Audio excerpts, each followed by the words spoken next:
Assalamualaikum warahmatullahi wabarakatuh. Perkenalkan, nama saya Rizka dari program studi akuntansi syariah.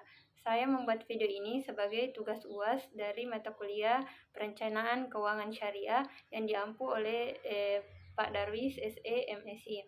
Jadi saya akan membahas mengenai rasio keuangan dari laporan keuangan Aldin Manufacture Company. Sebelumnya harus kita terlebih dahulu apa itu rasio keuangan. Jadi, rasio keuangan adalah membandingkan angka-angka yang ada dalam laporan keuangan untuk mengetahui posisi keuangan suatu perusahaan serta menilai kinerja manajemen dalam suatu periode tertentu. Nah, di sini dapat dilihat ada neraca Aldin Manufacture Company dari tahun 2021 sampai tahun 2022. Selanjutnya ada juga laporan laba Aldin Manufacture Company dalam ribuan. Itu ada dari tahun 2001 dan 2022. Catatan dari beban penyusutan untuk tahun 2021 dan 2022 masing-masing adalah $114 dan $11. Selanjutnya kita di rasio likuiditas. Jadi rasio likuiditas merupakan suatu pengukuran terhadap kemampuan aset perusahaan untuk membiayai kewajiban atau utang jangka pendeknya. Ini ada bagiannya yaitu rasio lancar atau current rasio lancar merupakan rasio untuk mengukur kemampuan perusahaan dalam membayar kewajiban jangka pendek atau utang yang segera jatuh tempo pada saat ditagih secara keseluruhan. Nah, dapat dilihat rumusnya yaitu aktiva lancar dibagi kewajiban jangka pendek. Dari perhitungannya yang dilihat dari laporan keuangan perusahaan, yaitu hasilnya adalah 2,72. Rasio ini menunjukkan bahwa rasio lancar Aldin di atas rasio median untuk industrinya sebesar 2,1. Bisa diinterpretasikan bahwa setiap $1 hitung dijamin oleh $2,72 aktiva lancar. Selanjutnya adalah rasio cepat. Nah, rasio cepat ini merupakan rasio yang menunjukkan kemampuan perusahaan dalam memenuhi atau membayar kewajiban atau utang lancar, utang jangka pendek dengan aktiva lancar tanpa memperhitungkan nilai persediaan. Nah, dengan rumus aktiva lancar dikurang persediaan dibagi kewajiban jangka pendek. Ya, dari perhitungan didapat hasil 1,11. Jadi rasio cepat Aldin ini agak di atas rata-rata median industrinya, yaitu 1,1 menunjukkan sejajar dengan industrinya. Bisa diinterpretasikan bahwa setiap $1 hutang dijamin oleh 1,11 aktiva lancar di luar persediaan. Selanjutnya adalah rasio leverage atau utang keuangan. Jadi rasio leverage merupakan rasio yang digunakan untuk mengukur sejauh mana pengukuran aktiva perusahaan dibiayai dengan hutang. Yang pertama itu ada rasio utang terhadap ekuitas atau debt to equity ratio. Ini merupakan rasio yang digunakan untuk menilai utang dengan ekuitas. Jadi rumusnya itu total utang dibagi ekuitas pemegang saham. Didapat hasil 0,81. Rasio ini memberitahukan bahwa para kreditur memberikan 81 sen pendanaan untuk setiap $1 yang diberikan oleh pemegang saham. Median industrinya yaitu 0,80, jadi Aldin sejalan dengan industrinya, sehingga tidak akan mengalami kesulitan dengan para kreditur karena rasio yang besar. Selanjutnya yaitu rasio utang terhadap total aktiva atau debit to total asset ratio. Nah, jadi rasio utang terhadap total aktiva merupakan rasio utang yang digunakan untuk mengukur perbandingan antara total utang dengan total aktiva.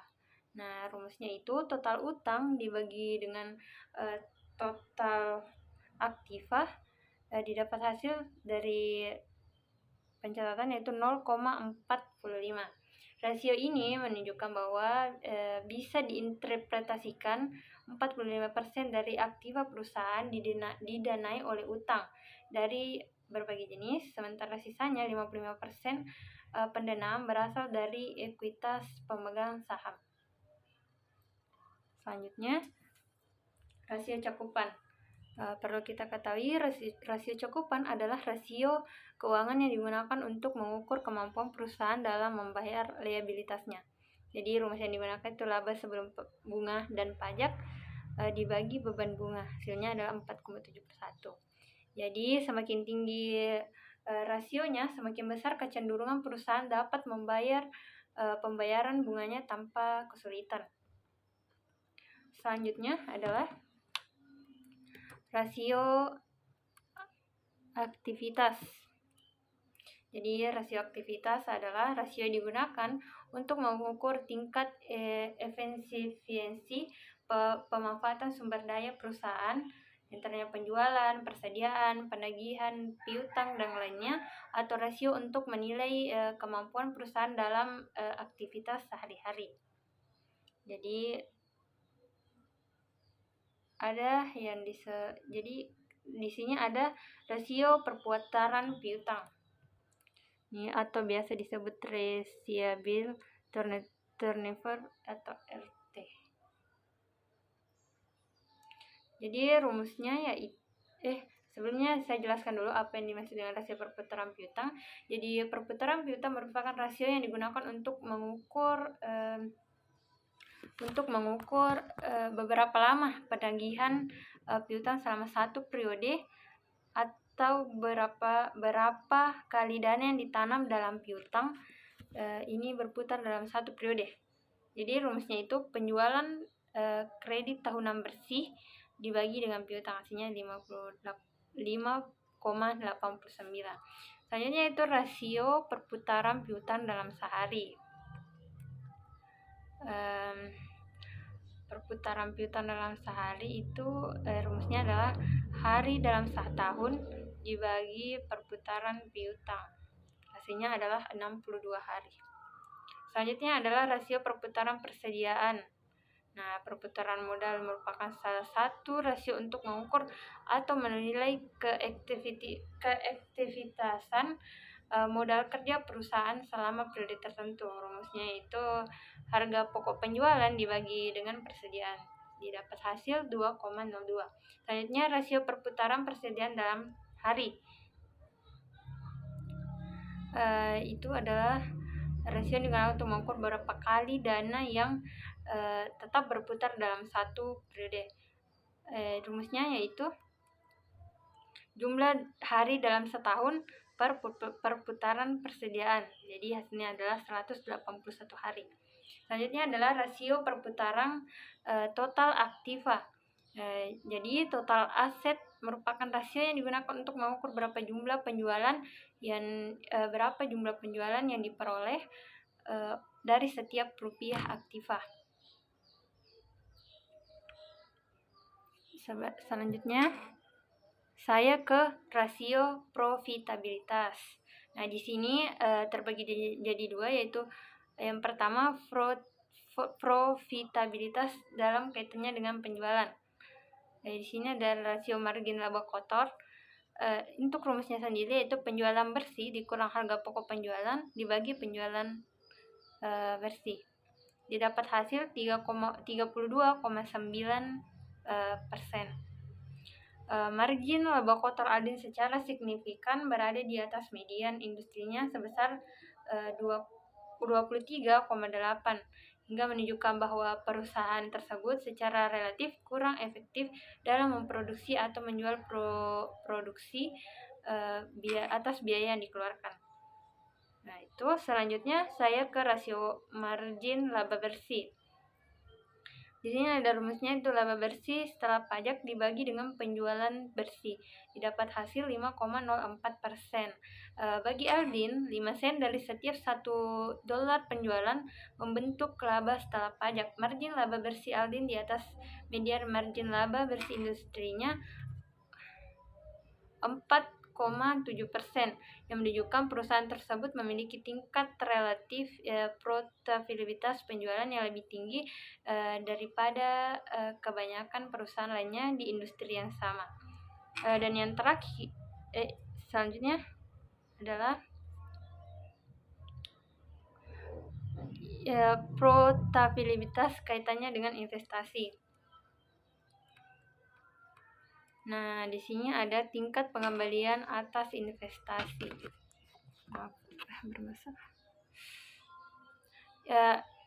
Yang pertama, tingkat pengembalian atas investasi, yaitu dengan rumus laba bersih setelah pajak dibagi total aktiva, didapat hasil 6,18%.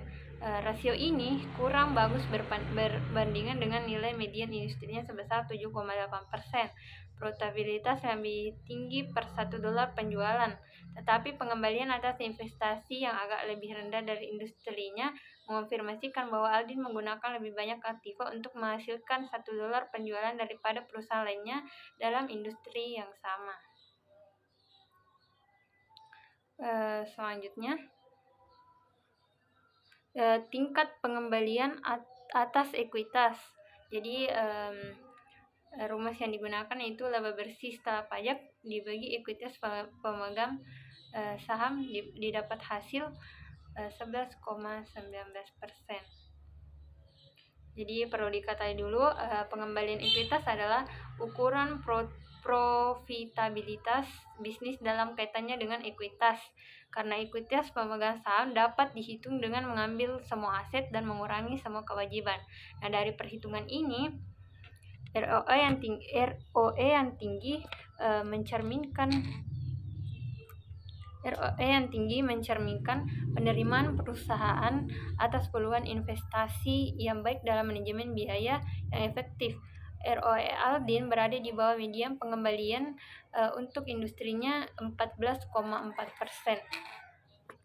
Nah, demikianlah yang dapat saya jelaskan dari rasio profitabilitas. Nah, di sini dapat dilihat rasio keuangan pilihan dari Aldin Manufacture Company untuk tahun fiskal 2020 sampai 2021. Nah, di sini adalah rasio likuiditas, leverage, cakupan aktivitas, profitabilitas. Nah, dapat dilihat dari 3 tahun turut. Demikian yang dapat saya sampaikan. Kurang lebihnya mohon dimaafkan. Billahi taufiq wal hidayah. Wassalamualaikum warahmatullahi wabarakatuh.